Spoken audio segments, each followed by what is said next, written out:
So Tyson Fury is back with a vengeance. He's in his villain era. He's been posting some very angry comments about Usyk on Instagram. I'll put the post up on the screen for you to see, but I can't tell if this is a good thing or not, because I know for Tyson it's very important for him to get up for a fight. Oftentimes when he's not at his best in a fight, look at the Bolin fight for example, and the Ngannou fight, he knows he doesn't need to get up for the fight, or at least he thinks he doesn't. And that's when he's at his worst. When you look at some of his best performances, for example, Wilder, that guy at the time was the most feared puncher in the division, in the world. So he was like, oh yeah, I've got to get up for this fight. I've got to go and get this guy. And if you've seen his documentary on Netflix, you can see it. You know, that's what motivates him to lose the weight, to get in shape. He's like, I'm going to get this guy. So for Tyson Fury, I think hatred is very important. He needs a villain. He needs to get up for a fight. He needs to find, you know, that mental energy to get him in the ring at his best. I did wonder if he was drunk when he was texting it, when he was writing it. It does seem like something you would write. Can you imagine, like, you've had like a hard day of sparring, you've got back, you're having a beer, you've had a few beers, and you just start, and you know, like, you're just texting what's on your mind without really thinking about it. It reminds me of Ryan Garcia. I don't know if anyone else follows him on Instagram, but he sometimes does that, doesn't he? He'll post about like just 10 pictures of himself, posting absolute nonsense. It reminded me of that in a way. I think it's important to remember with Tyson Fury as well. He is bipolar, so you know, people think he's fake or, you know, just trying to attract attention from himself when he does these things. But he has got a mental condition where he's like extreme mood changes. So he can be, as we saw him at Dubois versus AJ, he can be really nice, friendly, polite at times. You know, he was congratulating Usyk. Oh, you know, you beat both these guys.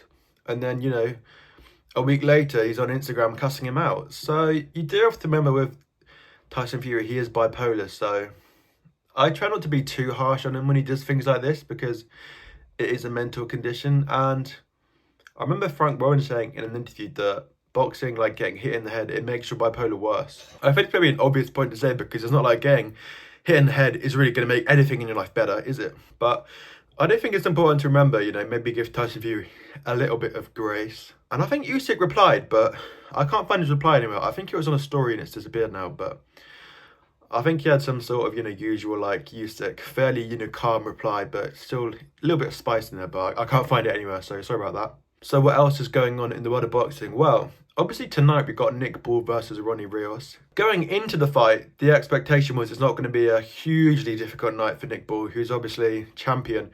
Could arguably be unified world champion if he'd had the decision against Ray Vargas. Obviously that was a draw that a lot of people thought he won.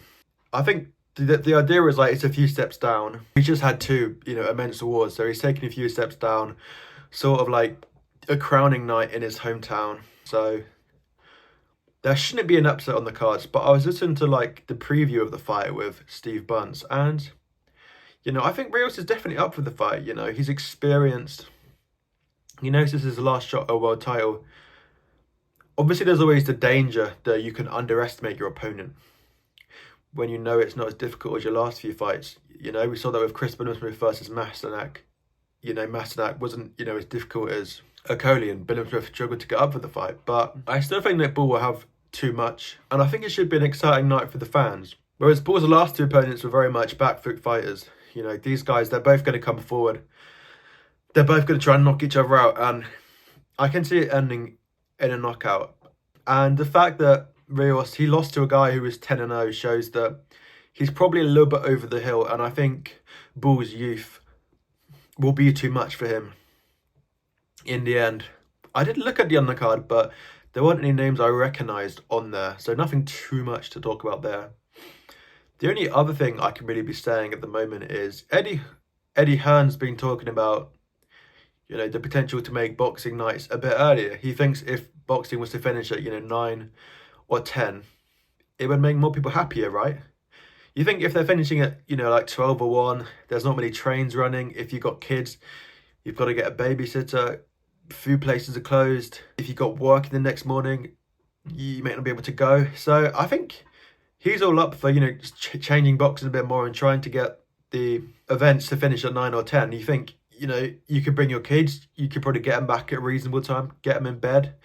You can have an early night yourself. You can go out to a nightclub if you want. You can go out to get drinks. You can go out to get food. So I can definitely see lots of advantages for, a boxing night ending at 9 or 10. And I think 9 or 10 is like prime TV viewing as well, isn't it? Most people sit down 9 or 10 with their family to watch some TV. And I think you might be able to get more of a casual audience in, if you're just, scrolling around, oh, what sports are on? Oh, there's some boxing. I might put that on. You're more likely to get that at 9 or 10 than 12, If you're watching the boxing match at 12 or 1, you're probably a hardcore fan. So I think you're going to get less casuals watching on the TV at that time. So I think personally, I'm all for it. I quite like the Saudi nights. They work quite well for, British viewers because of the time difference. You don't have to stay up till like 4 in the morning, which I've never managed to do myself. I'm always fast asleep by then. So yeah, I think I'm all for that fight. So yeah, we've got Nick Ball versus Ronnie Rios this weekend to look forward to. The Artur Beterbiev versus Bivol card in 2 weeks' time, I believe, which is a great undercard. I don't think there's as many 50-50 fights on it as we've seen before, but there's lots of big names on there. And obviously, I think the main event is the greatest fight in boxing at the moment. And then obviously a few weeks later, we got Catterall versus Prograis. Another decent fight, right? I think Catterall, I make him quite a strong favourite, but Prograis should have a bit of a fire in his belly after his slightly embarrassing loss to Devin Haney, who's lost quite a bit of stock after his loss to Ryan Garcia. Although loss in quotation marks because it got overturned because of Ryan Garcia's failed drug test, who he's now suing.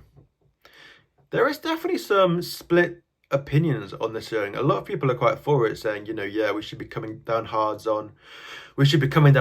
on people who are taking PEDs. If you're getting big fines for taking PEDs, then you're a lot less likely to take them again in the future. But a lot of people think, it's not a great look. You look a bit weak suing someone and not fighting them instead. Yeah, I think personally I'm a bit more on that side. Like, I don't think it's a great look suing someone if you're not willing to fight them again. You just look a little bit weak. And I feel it's a little bit harsh on Ryan Garcia, who, I give him the benefit of the doubt that he took it intentionally because he only took it, right before the fight where it wouldn't have made a difference. It wasn't in his hair follicles. It was only a small amount, which suggests it came from a tainted supplement. So, he's had a ban, he's paying fines already. So I would say it's harsh, and I would give Ryan the benefit of the doubt. I would say Haney should just fight him again, like a fighter should. So yeah, there's a quick update on the boxing news the last few days. Leave your thoughts in the comments down below. Like and subscribe if you enjoyed the video. Thanks for watching. Goodbye.